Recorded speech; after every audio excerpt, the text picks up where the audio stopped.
Today,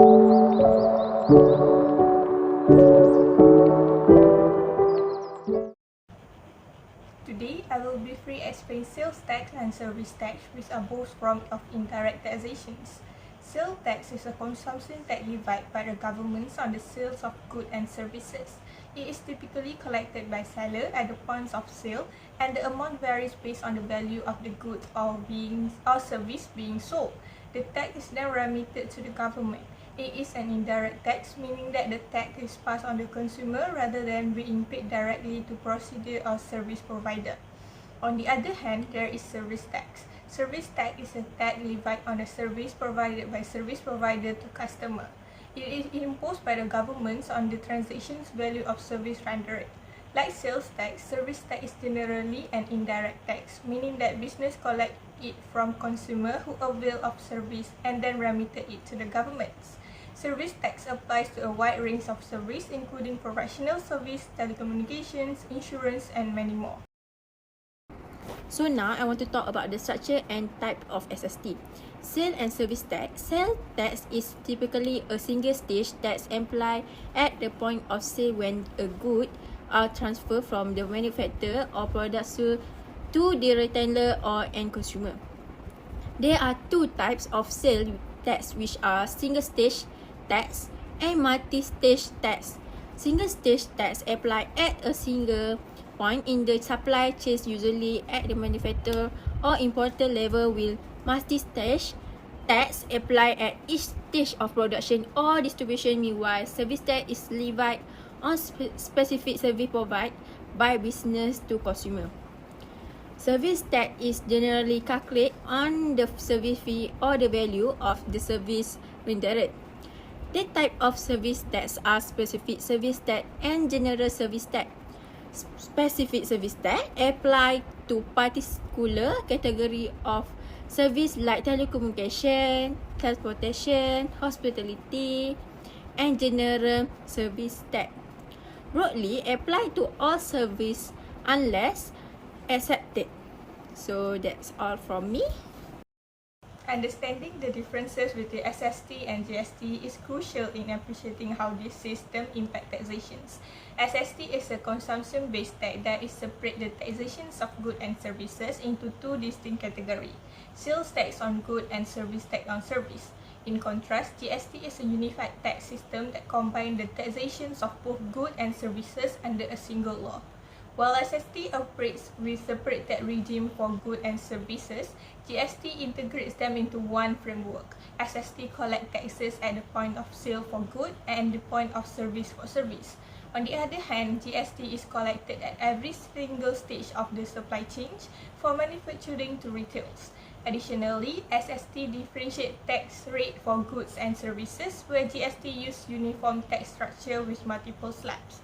These differences highlight how each system functions, influencing business and consumer differently.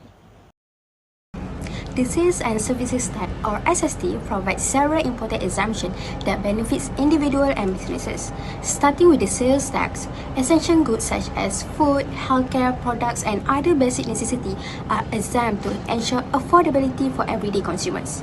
Additionally, goods intended for export are often exempt to promote international trade and strengthen the economy.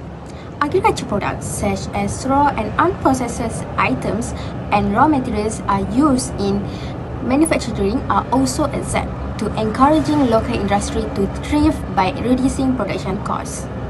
On the services tax side, healthcare services, including medical treatment and services provided by the healthcare professional, are exempt to ensure that vital health support remains accessible to all. Educational services such as tuition and vocational training are similarly exempt to foster learning and skill development. Financial services, including banking, insurance, and investment-related activities, may be either exempt or taxed at reduced rates to supporting economic stability. Lastly, essential services like public transportation are also exempt, making them affordable and ensuring accessibility for the general public. These exemptions demonstrate how SST is structured to support economic growth, ensure affordability, and protect the well-being of the people. In addition, I will explain about the impact of exemptions in different industries.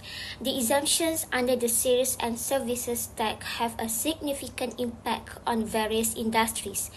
The first one is in the food and agriculture industry. Many basic food items such as rice, vegetables, and meats are exempt from sales tax to keep these essentials affordable for consumers. The second one is in the healthcare industry. Tax exemptions help lower the cost of medical services, ensuring that essential healthcare remains accessible to everyone. Similarly, in the education sector, exemptions reduce the costs associated with tuition and other educational services, making quality education more affordable, especially in public system. The last one is in the technology and industry sector. Exemptions encourage growth and foster innovation by reducing the cost of essential resources and services. These exemptions not only promote economic development but also support affordability for consumers. To me, now I want to present about the conclusion. The SST system offer a way to target specific industry and elevate tax burdens on essential goods and service, ensuring affordability and promoting growth in certain sectors.